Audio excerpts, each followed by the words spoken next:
Bon, tu étais à Madrid. J'étais à Madrid. Chat noir. Mais bon, je pense que c'est la... Quelle analyse a Carl Olive des problèmes récurrents du PSG? D'abord, PSG, on va en parler, qui s'installe chez vous. D'abord, je pense qu'à Madrid, on a assisté à la meilleure heure de jeu du PSG, telle que moi, je ne l'ai pas vue depuis des années. Je dis depuis des années. Je pense qu'on a une possession qui était très importante, notamment à la mi-temps. À la mi-temps, à 1-0, il peut y avoir 3-0, il n'y a rien à dire. On a un jeu aplati là, qui est parfaitement huilé. On a notre trio Neymar, Messi, Mbappé qui s'entend comme larron en foire. Et ça, moi, c'est quelque chose que j'ai pas vu depuis bien longtemps. Parfaitement huilé. Et puis, d'abord, il y a le changement de Paredes qui, à mon sens, perturbe un petit peu quand on gagne 1-0. C'est un des tournants du match. Pour moi, oui. Pour moi, mais c'est facile de le dire après. Oui. Mais ça ne peut pas expliquer tout. Non. Et puis le football, et c'est ça qui est formidable, c'est pas une science exacte. Et le football, c'est ce que Platini a toujours dit. Le football, on aime le football parce qu'à un moment donné, il y a de l'humanité, de l'humanisme, encore heureux. Et là, il s'est passé ce que personne n'imaginait. Enfin, pardon, mais à 1-0 à la mi-temps, qui peut se dire que Benzema nous en met 3 en deuxième mi-temps? Qui peut se dire? Si on avait eu à se dire, imaginez le scénario, on perd 3 à la fin du match. On a 2 expulsés, non, t'as pas 2 expulsés. T'as une erreur grossière, qui est une erreur humaine, et ça peut arriver, la preuve, qui est une erreur humaine. T'as des choix, c'est facile de le dire, mais il y a 66 millions de sélectionneurs, donc d'entraîneurs, qui après coup, on peut se poser un certain nombre de questions. Et puis, t'as face à toi un club, une institution qui s'appelle Real Madrid, qui à un moment donné, le travail entraîne le talent entraîne la chance et la réussite, et on a un Benzema qui est en état de grâce, mais comme Mbappé mercredi était en état de grâce, Pierre. Mbappé met 3 buts mercredi. Il met 3 buts Mbappé mercredi. Et un deuxième but à la Pelé. Enfin, c'est quand même un truc de fou, quoi. Et donc, tu es très frustré, parce que moi, par rapport à la remontada, il n'y a aucune comparaison possible. Ça, c'est pas une histoire de remontada, là.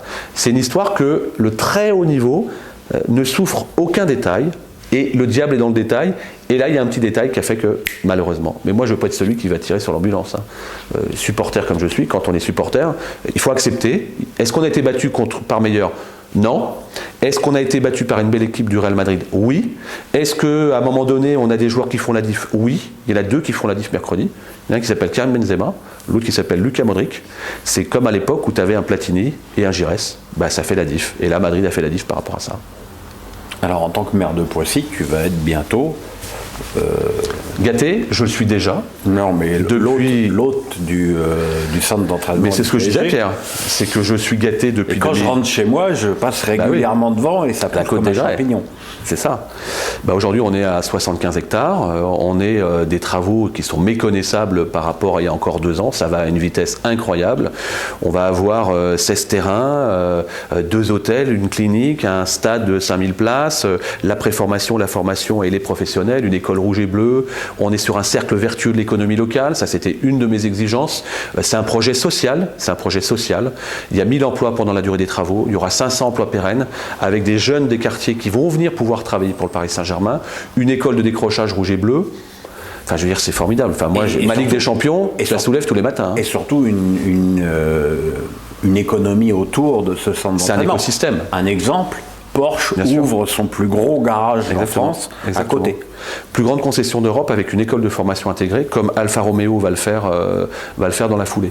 Donc on voit bien que c'est formidable pour Poissy, évidemment, mais c'est formidable pour le département, c'est formidable pour le territoire. Ça rapporte des impôts, ça? 250 millions d'euros d'investissement et ça rapporte a priori 2 millions d'euros de taxes par an. Alors ça ne tombe pas dans les poches de la ville de Poissy, mais indirectement oui, puisque ça va dans les caisses entre guillemets dans les caisses de la communauté urbaine, Grand Paris Seine-et-Oise, 73 communes, dont Paris est dont Poissy est la deuxième plus grosse ville. Bon, et puis aussi je parle à un joueur du variété. Ouais. Je suis le plus heureux du monde aux variétés depuis 2002. C'est José Touré qui m'avait parrainé pour entrer aux variétés. Quel bonheur de pouvoir côtoyer des joueurs comme José Touré, comme Alain Giresse, qui sont devenus vraiment des amis proches. comme Marius Trésor. Enfin, vous comme moi, on est de la génération 82. Les voir aujourd'hui comme Didier Deschamps. Puis quand Didier Deschamps joue avec vous, il n'y a pas plus important qu'un Dupont, un Olive, qu'un Carambeu ou qu'un Ménès. Ils considèrent les uns les autres d'égal à égal. Ça, c'est formidable. Donc, il y a eu le match avec le président. Exactement. Il y a eu le match avec le président qui a mis un beau penalty. Il a mis un penalty. Il a fait une petite panenka, Pierre, quand même. Il l'a mis au milieu. Bon, là, je l'ai vu lundi dernier. Je lui ai dit, président, je pense que si vous l'aviez retiré, peut-être que vous auriez tenté la lucarne. Il a fait un petit clin d'œil par rapport à la lucarne. Non, mais la vérité, c'est que le variété, c'est aux antipodes de ce qu'on a pu entendre pendant des années, que le variété faisait la pluie et le beau temps, etc. Le variété, c'est une famille qui est dirigée par un mec qui est là matin, midi et soir, que vous soyez 2 dans le stade ou 50 000 personnes dans le stade, qui a des idées extravagantes, un peu comme vous, ce qui est Jacques Vendroux. Vendroux, c'est incroyable ce mec. Il est là, ils vont jouer, là on a joué samedi dernier, on a joué à Mantes. À Mantes, il y a 200 personnes. On va jouer au Ménil-Antel dans le 60, il y a 10 personnes dans le stade. Donc on va aller jouer à 3 chez M. Barouin, il va y avoir 40 000 personnes. Et bien le Vendroux, c'est exactement le même. Il est incroyable, Jacques Vendroux. Et quand on est un espèce de fou comme Vendroux, il est capable de créer des trucs incroyables, et notamment de dire au président, à un moment donné, il va peut-être falloir venir, au président de la République, peut-être falloir venir taper le ballon avec le variété. Le président se prête au jeu, m'appelle en me disant, est-ce qu'il y a un moment où on peut faire quelque chose chez toi, etc. Évidemment, président, que tu peux venir. Oui, je dois pas. Voilà. Mais Jacques est capable de faire le match pour la Palestine, il est capable de faire ses voyages incroyables les uns les autres. La vérité, c'est que le variété, pour moi, c'est encore une fois, c'est Noël tous les jours quand je joue avec le variété, parce que quand on aime le ballon et quand on joue avec des gens que vous avez vu à la télé ou vous avez été ramasseur de balles, voilà, c'est un rêve éveillé. Il ne faut pas se prendre pour ce qu'on n'est pas, mais c'est un rêve éveillé. Je reviens sur le centre d'entraînement du PSG. Je pense que donc, par cet investissement colossal, ça va être le centre d'entraînement le plus cher d'Europe et certainement le plus beau d'Europe. Vous avez la certitude que les Qataris sont encore là pour longtemps. L'investissement qui est fait là me fait dire que je reste totem du territoire et d'avoir l'inspiration qui nous vient d'Aspetar à Doha, non seulement, je ne sais pas si c'est le plus cher d'Europe, ce que je sais c'est que ça va être le plus beau du monde.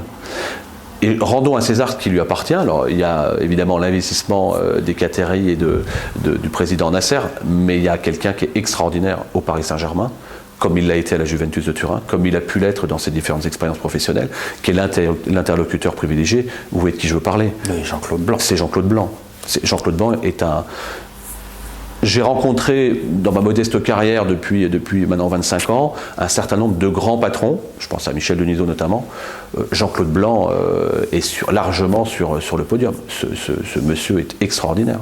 Extraordinaire.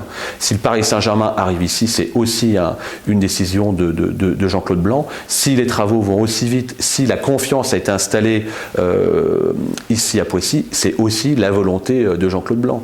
Et comme on a eu un alignement de planètes avec le président du département Pierre Bédier, la présidente de la région de France Valérie Pécresse, le président de la communauté urbaine Philippe Tautou, l'État avec notre préfet des Yvelines Jean-Jacques Brault et les habitants, j'ai commencé par les habitants, c'est aussi parce que toutes les conditions ont été réunies pour qu'on travaille de façon collective. Moi je souhaite la plus grande des carrières à Jean-Claude Blanc parce qu'il y a encore plein de choses à faire. Il va peut-être être nommé président par Doha là, vu que ça bouge un peu là. Je sais pas, voilà. En tout cas, Jean-Claude Blanc, il a un seul défaut, Jean-Claude Blanc. Alors, il n'est pas qatari.